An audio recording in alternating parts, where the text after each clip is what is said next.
Asesinos en series, atentados terroristas, secuestros, desapariciones, asesinatos y demás casos tienen algo en común, que todos y cada uno de ellos se ganaron el título de ser unos crímenes atroces. Bienvenidos sean a Crímenes Atroces, el podcast en donde cada semana yo, Santiago Quiroz y Abato, les contaré a todos ustedes los casos de crimen real más atroces, macabros, mediáticos, terroríficos y sanguinarios que han marcado la historia de la humanidad. Bienvenidos sean al episodio 99. Sí, estamos a un episodio de llegar a los 100 y hoy les traje el caso de una asesina en serie. Sí, asesina en serie, que es la primera asesina en serie mujer que ha tocado ese crímenes atroces. Ya sé que me van a decir que Sara Aldrete y esta Candy, pues, bueno, no nuestra primera asesina en serie como tal. Ya tuvimos a Juana Barraza, la Mataviejitas, pero esta es la más como conocida a nivel mundial. Ya que cuando hablamos de asesinos en serie pensamos más en nombres. Pero también existen mujeres que, ya sea por placer o por dinero, se convierten en unos criminales que matan sin parar. Hoy les hablaremos de Ulla, cuya historia y circunstancias la llevaron a ser lo que es. Este es el caso de Aileen Wuornos. Sí, seguramente muchos conocerán esta asesina por la película Monster de Charlize Theron. Pero bueno, como siempre, vayamos al principio. Aileen Carol Pittman, que ese es su nombre verdadero, nació el 29 de febrero de 1956 en Rochester, Michigan. Su padre, Diane Wuornos, tenía tan solo 14 años cuando se casó con el padre de Aileen, Leo Pittman, de 18 años, el 3 de junio de 1954. El 14 de marzo del 55, Diane dio a luz al hermano mayor de Aileen, Kit. Después de menos de 2 años de matrimonio y 2 meses antes de que naciera Aileen, Diane solicitó el divorcio y dio a luz a Aileen a la edad de 17 años. Wuornos nunca conoció a su padre, ya que en 1967 Leon Pittman fue sentenciado a cadena perpetua por secuestrar y violar a una niña de 7 años. Y a Pittman le diagnosticaron esquizofrenia y se suicidó ahorcándose en prisión el 30 de enero de 1969. Como ven, esto posiblemente pudo estar en la patología de Aileen Wuornos. Y bueno, ya se apagó la luz acá. En enero de 1960, antes de que se muriera su padre, cuando Wuornos tenía casi 4 años, Diane abandonó a sus hijos, dejándolos con sus abuelos maternos, Laurie y Britta Wuornos, ambos alcohólicos, quienes adoptaron legalmente a Kit y a Aileen el 18 de marzo de 1960. Laurie y Britta eran estadounidenses finlandeses que nacieron en Lee, Finlandia, y luego se mudaron a Michigan. A los 11 años, Wuornos comenzó a participar en actividades sexuales en la escuela a cambio de cigarrillos, drogas y comida. Y también había participado en actividades sexuales con su hermano. Wuornos dijo que su abuelo alcohólico la había agredido sexualmente y golpeado cuando era niña. Y antes de golpearla la obligara a quitarse la ropa. En 1970, a los 14 años, quedó embarazada después de ser violada por un amigo de la familia. Wuornos dio a luz a un niño en un hogar para madres solteras, muy típicas de ese año, el 23 de marzo de 1971.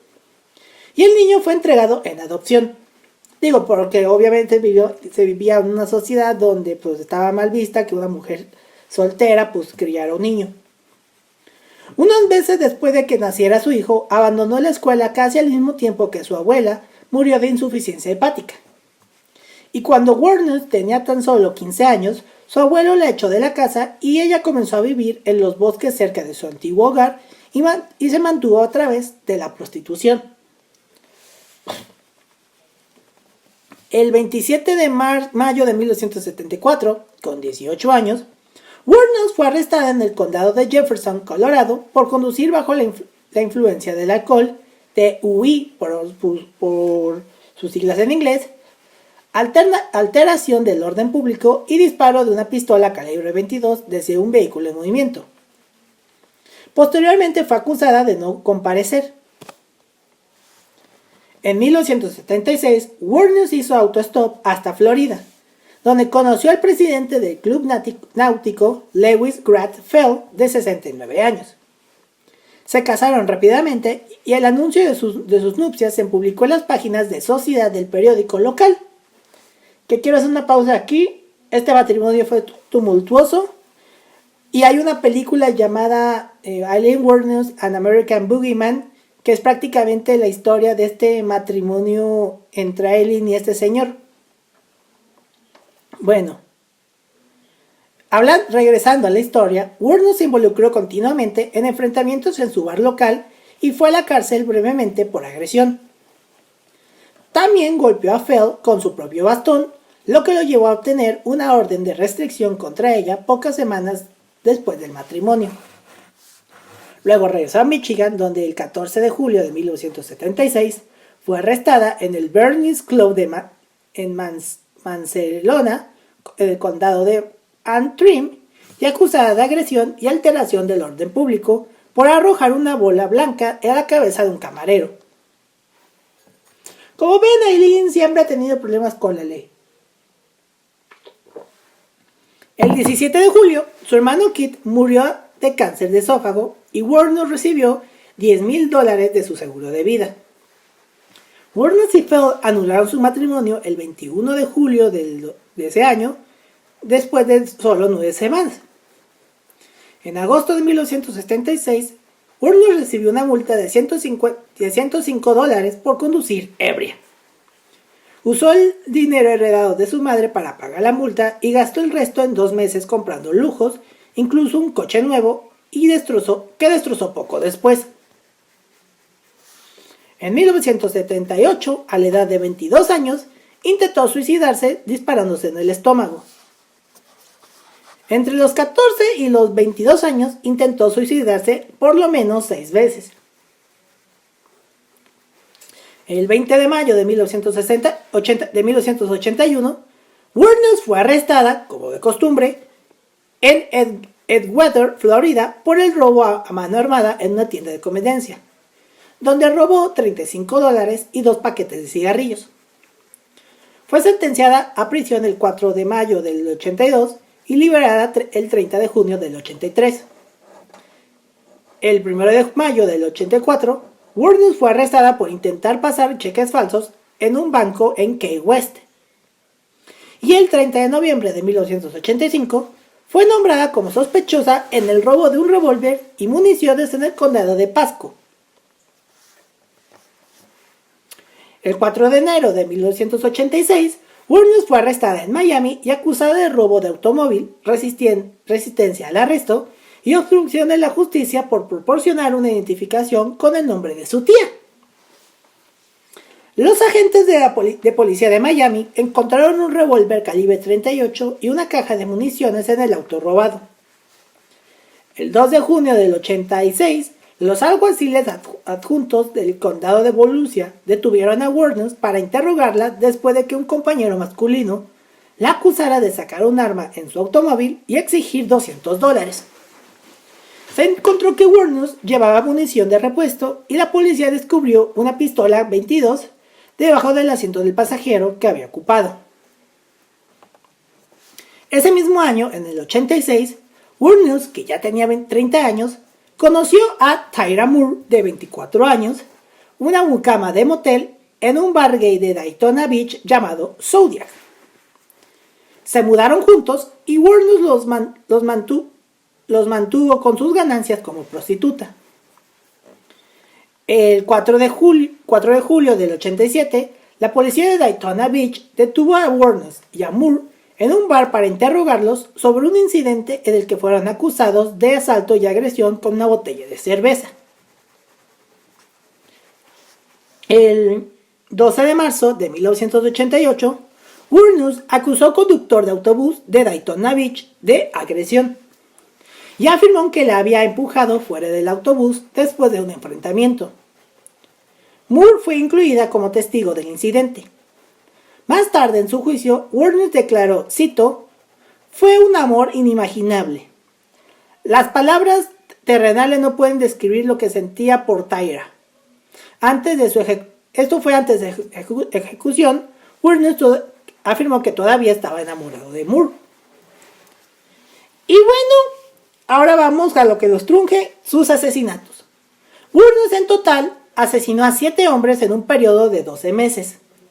Todos ellos eran automovilistas entre 40 y 65 años. Su primera víctima fue Richard Charles Mallory, de 51 años, dueño de una tienda de electrónica en Clearwater.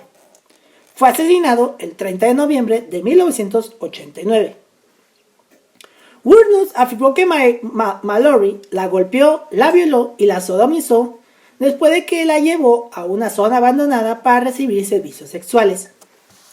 Mallory fue la primera víctima de Wuornos y ella afirmó haberla matado en defensa propia, como lo veremos en sus siguientes víctimas. Más tarde se supo que Mallory había sido condenado anteriormente por intento de violación en Maryland. Aileen no mencionó esto hasta que fue juzgada y Tyra nunca afirmó haberla mencionado.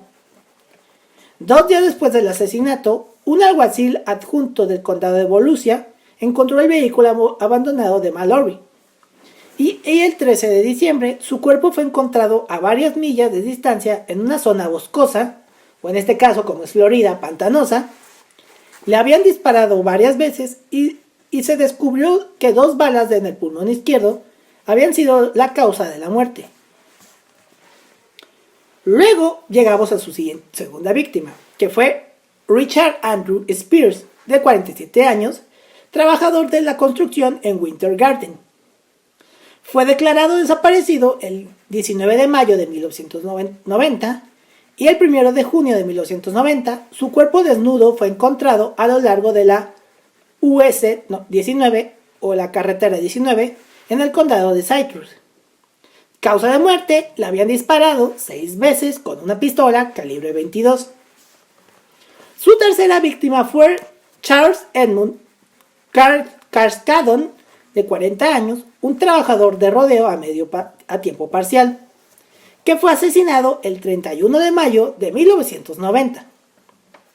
Y su cuerpo fue encontrado el 6 de junio de 1990 en el condado de Pasco. Como siempre, le habían disparado 9 veces con un arma calibre 22. El cuerpo había sido envuelto en una manta eléctrica y estaba en grave estado de descomposición cuando lo encontraron.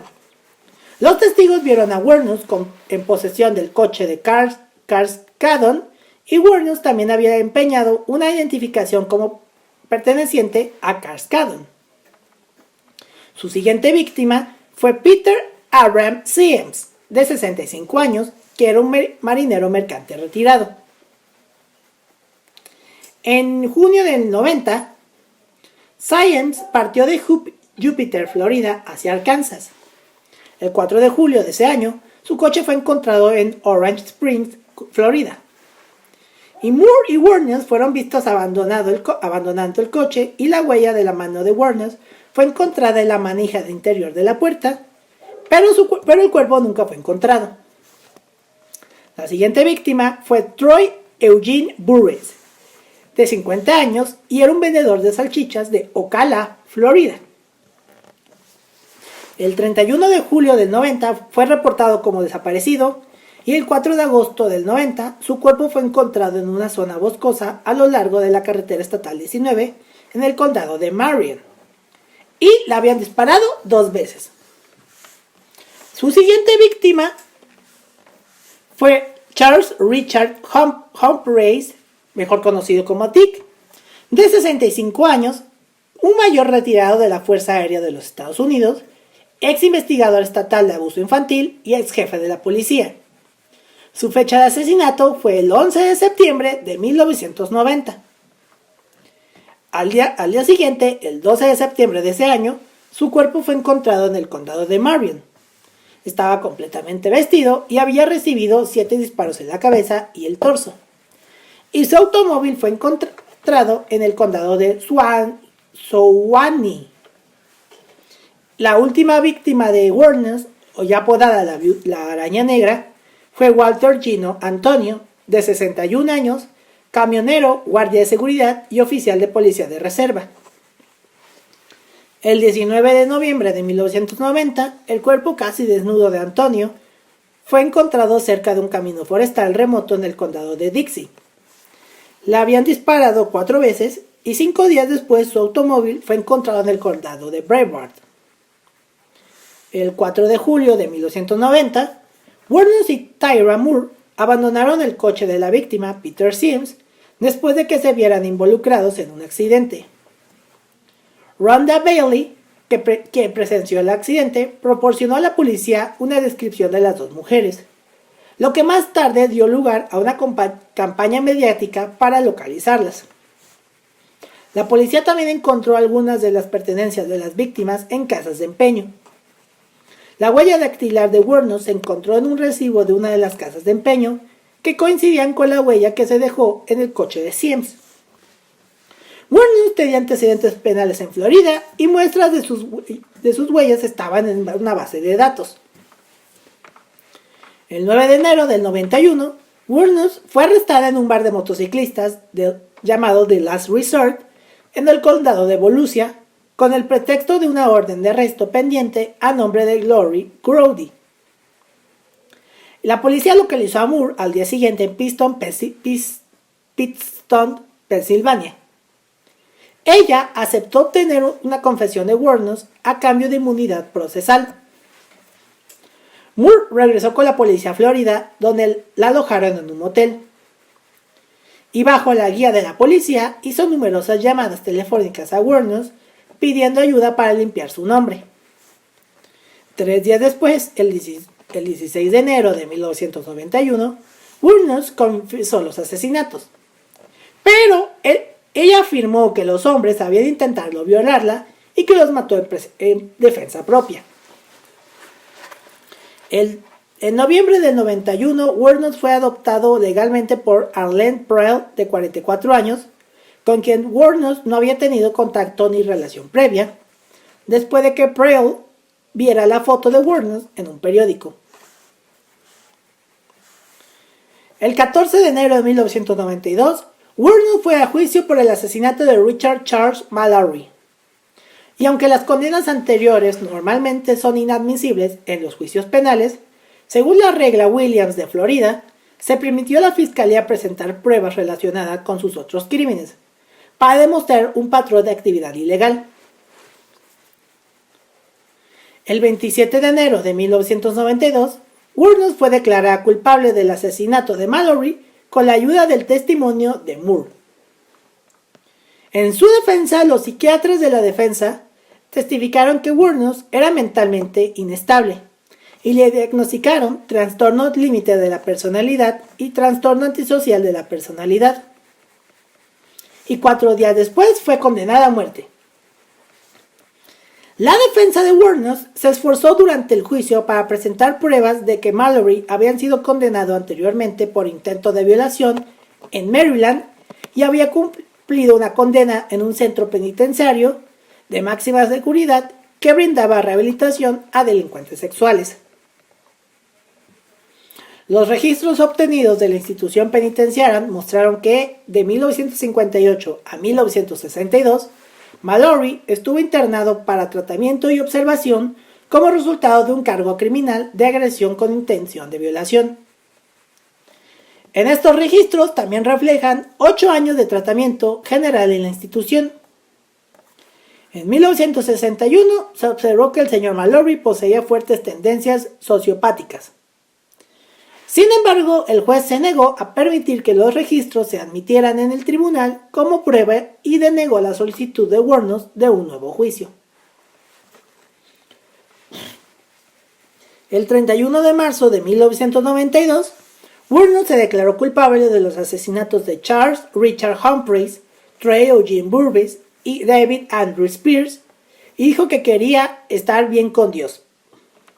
En su declaración ante el tribunal dijo, cito, en parte, quería confesarles que Richard Mallory me violó violentamente como les dije, pero estos otros no lo hicieron.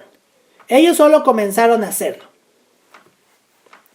El 15 de mayo de 1992, Wuornos recibió 3 sentencias de muerte más. En junio del 92, Wuornos se declaró culpable del asesinato de Charles Edmund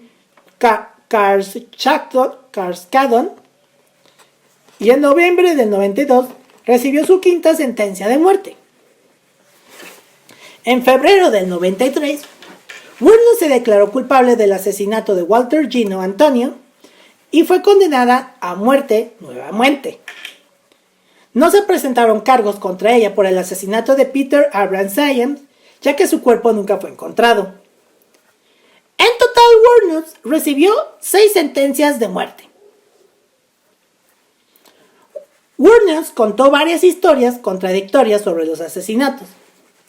En un principio afirmó que los 7 hombres la habían violado o intentado violarla mientras trabajaba como prostituta. Pero más tarde se retractó de la afirmación de que había actuado en defensa propia, citando el robo y el deseo de no dejar testigos como motivo del asesinato. Durante una entrevista con el documentalista Nick Broomfield, el mismo que hizo un documental sobre los asesinatos de Tupac y Biggie, cuando Wuornos pensó que las cámaras estaban apagadas, le dijo que, de hecho, había actuado en defensa propia, pero que no soportaba estar en el corredor de la muerte, donde llevaba 10 años en ese momento y que quería morir. Wuornos fue encarcelada en el corredor de la muerte para mujeres de la institución correccional de Broward del Departamento de Correcciones de Florida y luego transferida a la prisión estatal de Florida para su ejecución. Su apelación ante la Corte Suprema de los Estados Unidos fue denegada en 1996 y en una petición de 2001 a la Corte Suprema de Florida manifestó su intención de despedir a su abogado y terminar todas las apelaciones pendientes. Dijo, cito, «Maté a esos hombres». Escribió, «Les robé con total frialdad y lo volvería a hacer también. No hay posibilidad de mantenerme viva ni nada, porque volvería a matar. Tengo odio arrastrándose por mi sistema. Estoy tan harta de oír esas cosas de está loca. Me han evaluado tantas veces. Soy competente, sensata y estoy tratando de decir la verdad. Soy una persona que odia seriamente a la humanidad y volvería a matar». Aunque sus abogados argumentaron que ella no era mentalmente competente para hacer tal solicitud, Wuornos insistió que sabía lo que estaba haciendo y un panel de psiquiatras designado por el tribunal estuvo de acuerdo. En el 2002, Wuornos comenzó a acusar a las matronas de la prisión de contaminar su comida con tierra, saliva y orina. Dijo que había oído conversaciones entre el personal de la prisión que intentaba que me llevaran al límite para que terminara suicidándose antes de la ejecución. Y querían violarme antes de la ejecución, según lo que dice Wuornos. También se quejó de registros corporales, esposas apretadas, patadas en la puerta, frecuentes controles de las ventanas, baja presión de agua, moho en su colchón y piropos con desagrado y puro odio hacia mí. Wuornos comenzó a boicotear las duchas y las bandejas de comida cuando ciertos oficiales estuvieran de servicio. Dijo lo siguiente, «Bueno, mientras tanto mi estómago gruñe y me ducho a través del lavabo de mi celda». Esto es lo que dijo Aileen.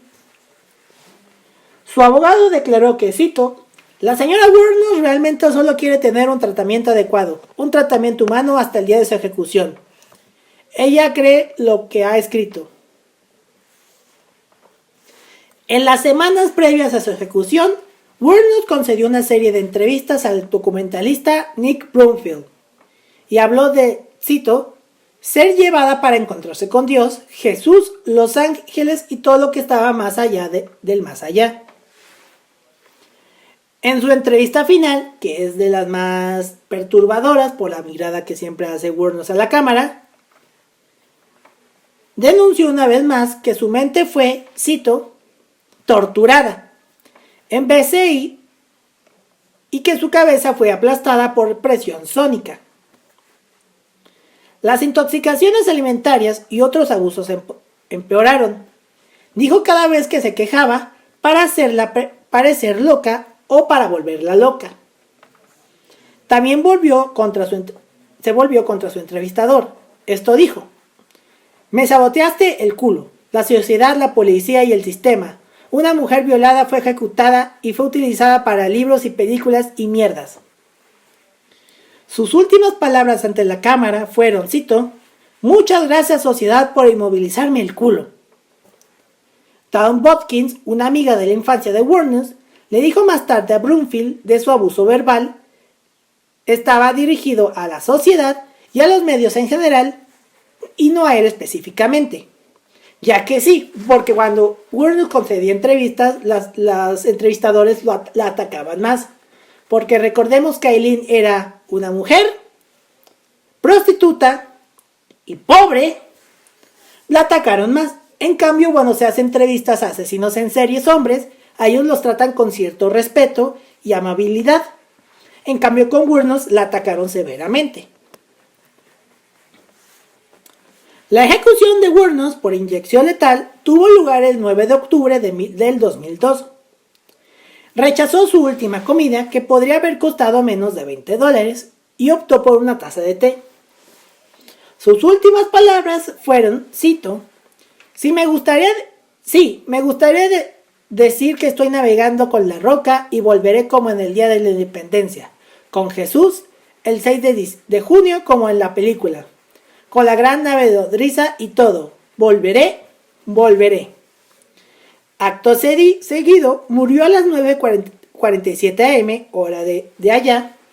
Fue la segunda mujer en Florida y la 10ª en los Estados Unidos en ser ejecutada desde la decisión de la Suprema Corte de los Estados Unidos de 1976, que estableció la pena capital.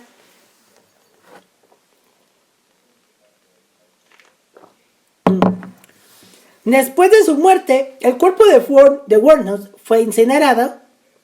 Las cenizas de Wuornos fueron esparcidas debajo de un árbol en su Michigan natal por su amiga de la infancia, Dawn Bodkins. A petición de Wuornos, la canción de Natalie Merchant, Carnival, de su álbum Tiger Lily de 1995, se tocó en su funeral. Wuornos pasó muchas horas escuchando este álbum en el corredor de la muerte. Cuando Merchant se enteró de esto, dio permiso para usar la canción en los créditos finales del documental de Nick Brumfield, Eileen, Life and Death of a Serial Killer, del 2003. Esto dijo: cuando el director Nick Brumfield me envió una versión preliminar de la película, me sentí tan perturbado por el tema que ni siquiera pude verla. Eileen Wuornos llevó una vida torturada y torturadora, que está más allá de mis peores pesadillas. No fue hasta que me dijeron que Eileen pasó muchas horas escuchando mi álbum Tiger Lily mientras estaba en el corredor de la muerte y pidió que se tocara Carnival en su funeral, que di permiso para usar la canción.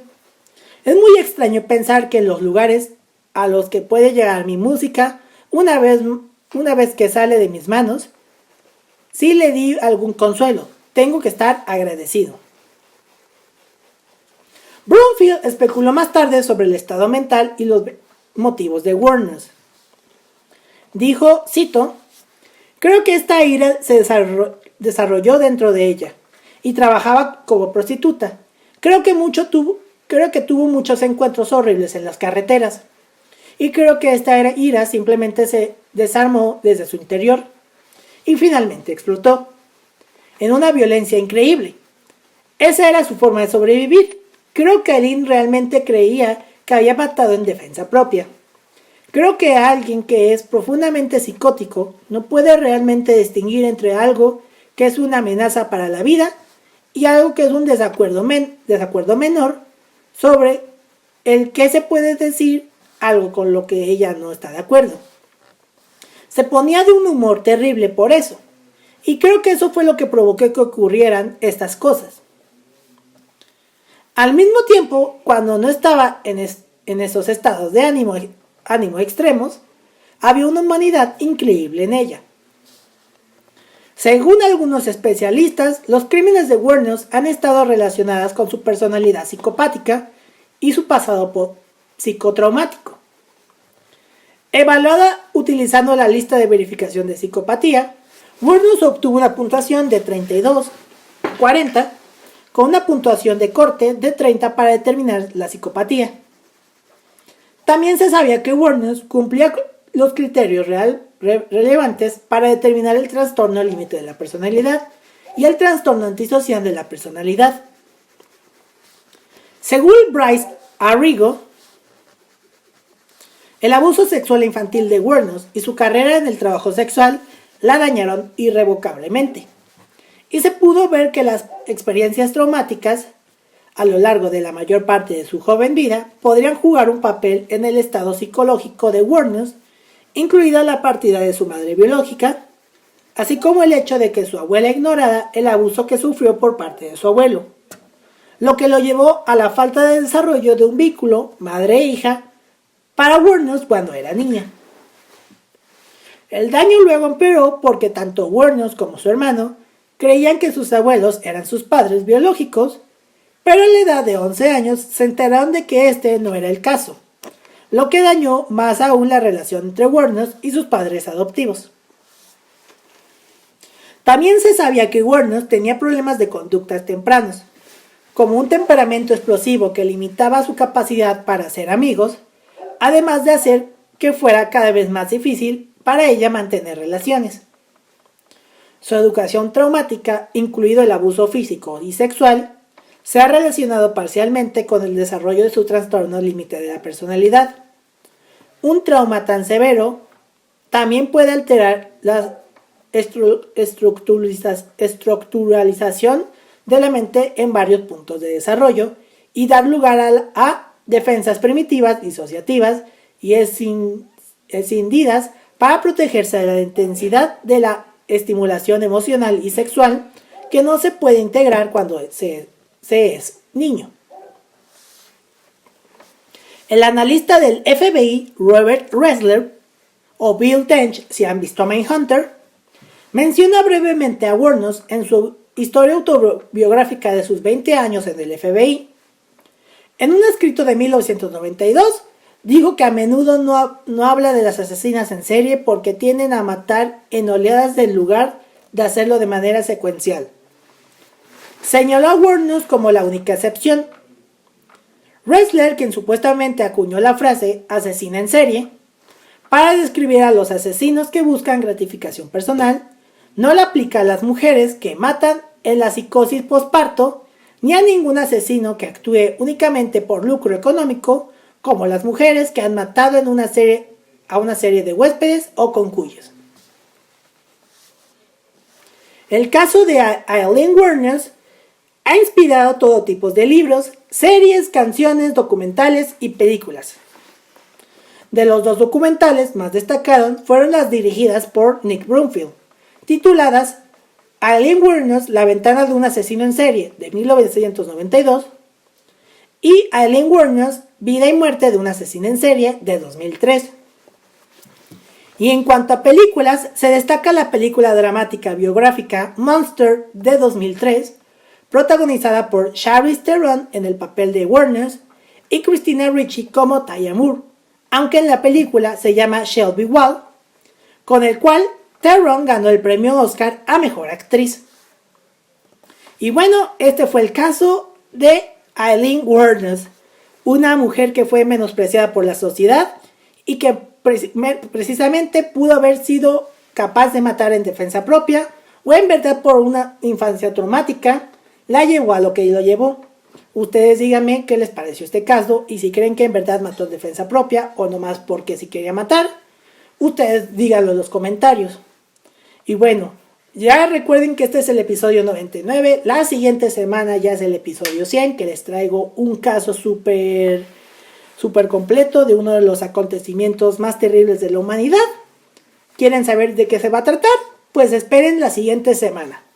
Por lo tanto, si quieren ver las fotografías relacionadas a Aileen Wuornos u otros casos que ya hemos tocado, síganos en redes sociales. Estamos como en Instagram como como Crímenes Atroces Podcast, y en Twitter, me niego a decirle ex y más a un fascista como Elon Musk, estamos como